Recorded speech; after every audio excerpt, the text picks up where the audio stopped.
আমার বাড়ি আমার বাসা থেকে বাবা মারা যাওয়ার পর আমাকে বের করে দিল ভয় দেখিয়ে। এবং এই দখলদারি শুধু এখানেই নয়, আমার গ্রামের বাড়ি নীলফামারী, তো আমার মরহুম স্বামীর গ্রামের বাড়ি, সেখানেও আমাকে নিষিদ্ধ করেছে। আমি যাতে না ওখানে না যেতে পারি সেই জন্য সে ওখানে এলাকার সন্ত্রাসীদের লাগিয়ে দিয়েছে।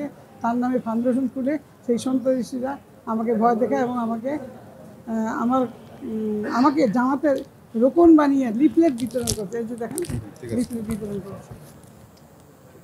এবং আপনি কি জামাতের সাথে সংশ্লিষ্ট? না না বাবা, না না না, আমি কোনো দল কে আপনাকে জামাতের রোকন বানালো? কে? তুই না আমার মেয়ে। জি। তো আপনাদের এই পারিবারিক সমস্যাটা আপনারা পারিবারিকভাবে কি মীমাংসা করতে না, পারবেন? পারিবারিক নয় বাবা এটা, কারণ ও তো গত থেকে সে সব রাষ্ট্রযন্ত্র ব্যবহার করে আমাকে ভয় দেখিয়ে, আমি থানায় জিডি করতে গেলে আমার জিডি নেয় না, ঘন্টার পর ঘন্টা আমাকে বসিয়ে রাখে।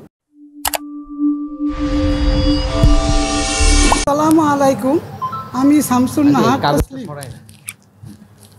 আজ থেকে আপনারা শুনতে পাচ্ছেন? আজ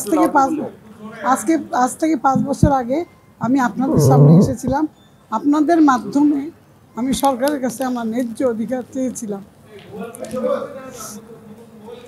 মানুষ হিসাবে আর্তনাদ করেছিলাম যেন আমি এই শেষ বয়সে সুচিকিৎসায় সুস্থভাবে নিরাপদে থাকতে পারি। কারো কাছে আমি হাত পাতিনি বা কারো কাছে আমি আশ্রয় চাইনি। আমি শুধু একজন বাংলাদেশি হিসাবে আমি আমার নাগরিক অধিকার চেয়েছিলাম। তখন আমার কিডনি 65% কাজ করছিল, এখন আমার 2টো কিডনি অকেজো, ডায়ালিসিসের উপরে বেঁচে আছি। প্রথমে বুক ছিদ্র করে আমার ডায়ালিসিস শুরু হয়, এখন হাতে ফিস্টুলা করে এখন ডায়ালিসিসের পদ্ধতি স্থায়ী করা হয়। এখন আমার একদিন পর একদিন ডায়ালিসিস চলে। দিনাজপুরে আমার বাবার বাড়ির কিছু ভিটামাটি বিক্রি করে আমি সেই কাজ, ওই টাকা পয়সা দিয়ে আমি চালিয়েছি আমার খরচ। আমি সব সত্য বলছি। আর যে আমার এই পরিস্থিতি করাতে বাধ্য করেছে সেই তুরিন আফরোজ দিব্যি তার মিথ্যাকে সত্য বানিয়ে আমার উপর একরকম চাপিয়ে দিয়েছে। সম্পর্কে আপনার কি হয় এটা একটু বলেন। আমার কন্যা। কোন মেয়ে? তুরিন আফরোজ। আচ্ছা, আপনার অভিযোগগুলো একটু বলেন। বলছি, আমার আমায়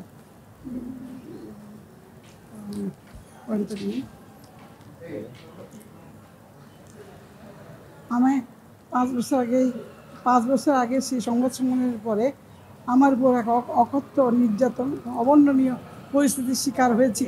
তুরিন নিজে আমার নামে বিভিন্ন সামাজিক মাধ্যমে কুৎসা রটনা করেছে। এ কাজে তাকে সাহায্য করেছে তারই ছাপোষা কিছু সামাজিক মাধ্যম ভিত্তিক গুজব কর্মী। আমি তার সাথে যোগাযোগ করে জানতে চেয়েছি সে কি চায়। সে বলেছে পুনরায় সংবাদ সম্মেলন করে বলতে হবে যে গতবার আমার মাথা খারাপ ছিল, তাই আমি উল্টাপাল্টা বলেছি অতিরিক্ত ওষুধ খাওয়ার জন্য। এরকম কুৎসিত মিথ্যা যার কোনো ভিত্তি নেই।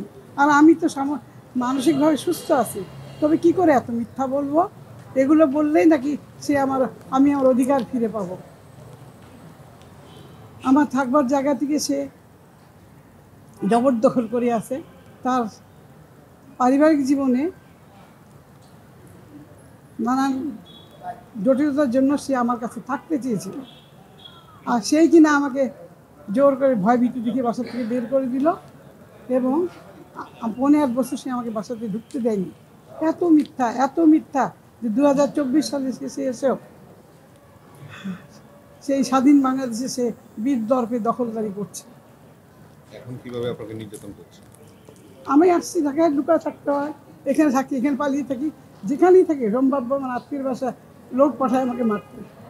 এরকম করেছে, গততে করেছে, এখনও তো কালকে রাতেও সে আমাকে ফোন দিয়েছে, আমি ধরিনি। ভয়ভীতি দেখায়। কি ধরনের ভয় দেখায়? এগুলা করতেছো, এটা করবা না, এটা করবো না। আমি তো ফোন ধরি, কালকে আমি ফোন ধরিনি, ওর ওই মুখাপেক্ষি হই না। এখন ওই বাড়িতে যাওয়ার চেষ্টা করেছিলেন? না, আমি যাইনি। আমি যেতে চাই, আমি এই জন্যই এসেছি যে এখন তো আমার দেশ স্বাধীন।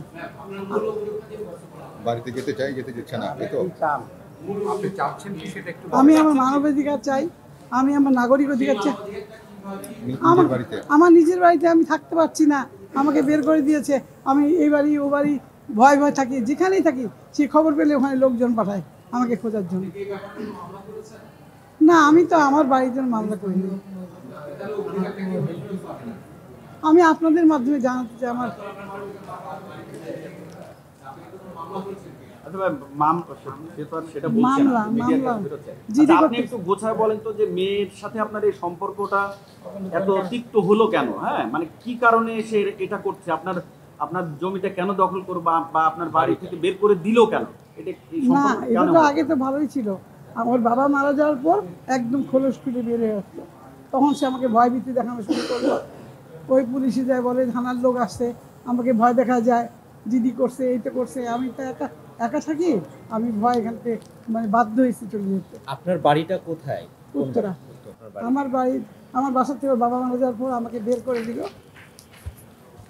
ভয় দেখিয়ে।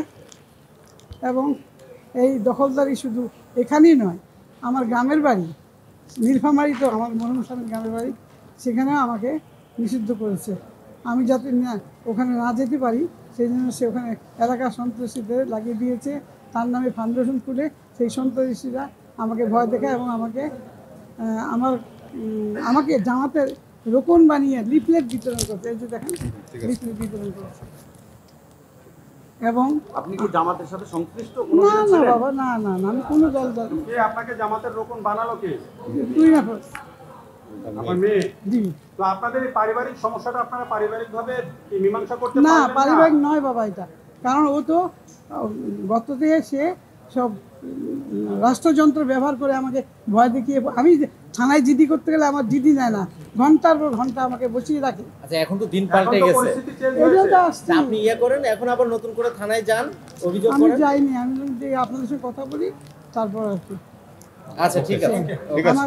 আমার মনে হয় আন্টি, এতদিন তো উনি আগে প্রসিকিউটর ছিল, আপনি যেটা বলছেন যে পাওয়ার এক্সারসাইজ Power করে, exercise করে। তাহলে এখন কি এখন আপনি বাড়ি আপনি ফেরত চান, তাই তো? আপনি এটাই তো বলেন। আইনগত আমি ব্যবস্থা ওই নেন। বাসায় উঠতে চাই, এর কথা। উত্তরার বাসা? জি, ওই 3 নম্বর সেক্টর, কত নম্বর বাড়ি? 3 নম্বর সেক্টর বলা যাবে? 15 নম্বর হাউস আর 11 নম্বর রোড।